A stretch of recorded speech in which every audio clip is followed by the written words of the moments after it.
If I look around myself in the modern world that I know, Manchester, UK, or other Western countries that I travel to, one of the things I see is that people, there's kind of loss of hope in a certain kind of way, a loss of something to aspire to.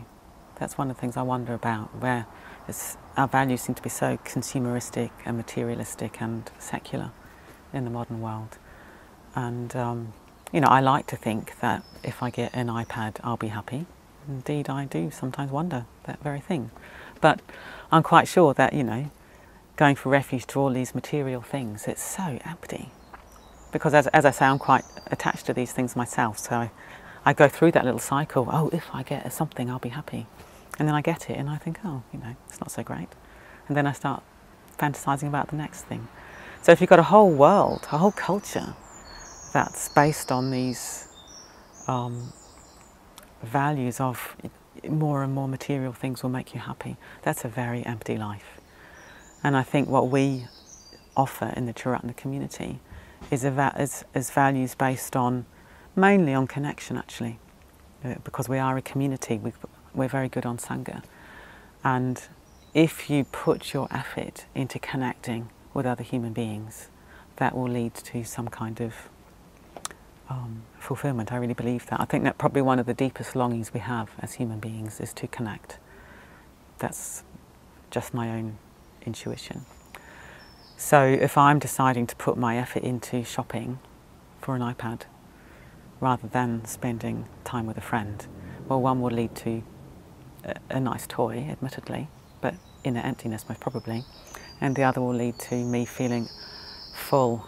Yeah, that's a good way of looking at it. What leads to a sense of fullness in one's own heart as opposed to emptiness. If I look in the modern world, it seems to be quite empty. A lot of people seem to be quite empty. And I think that's, as I've said, I think it's based on isolation, you know, sort of breakdown of community, and it's based on a false idea that if you get all the right bits of equipment in your life, material satisfaction, that you'll be happy. And I think it's quite tragic. You know, we're lucky that we have enough things to be comfortable. I think that it's quite hard to lead the spiritual life if you haven't got enough basic things to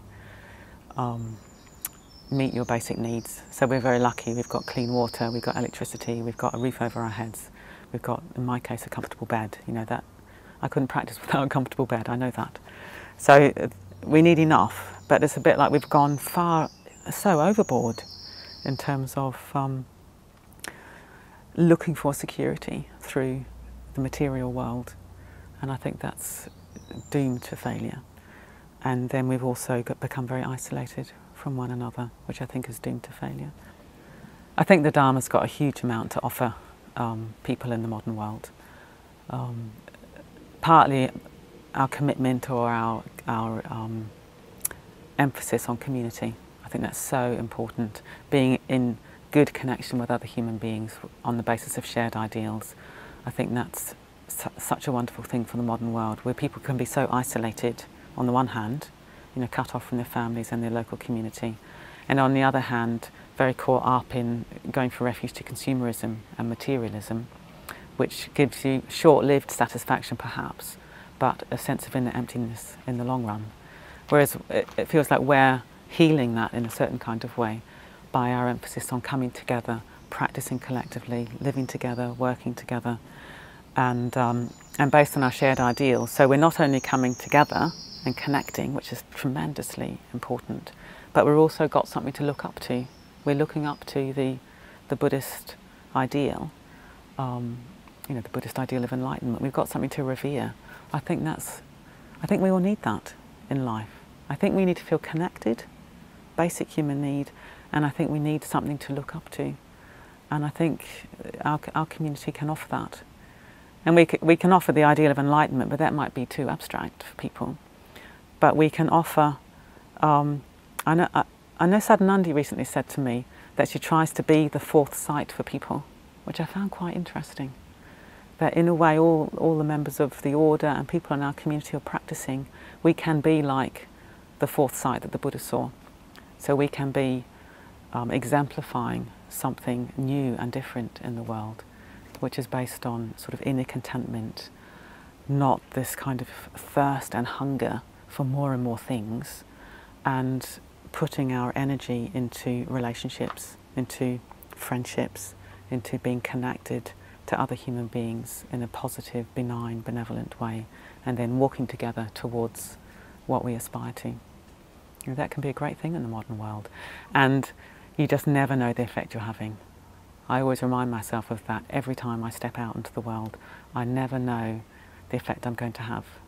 So if I behave badly, I may affect someone far more strongly than I would expect. If I behave well, I may be planting a seed in that person's heart where they think, I wonder what that woman's got. She's got something that's interesting. And then that may open the door for them, and they may end up at a Buddhist centre. You just never, ever know.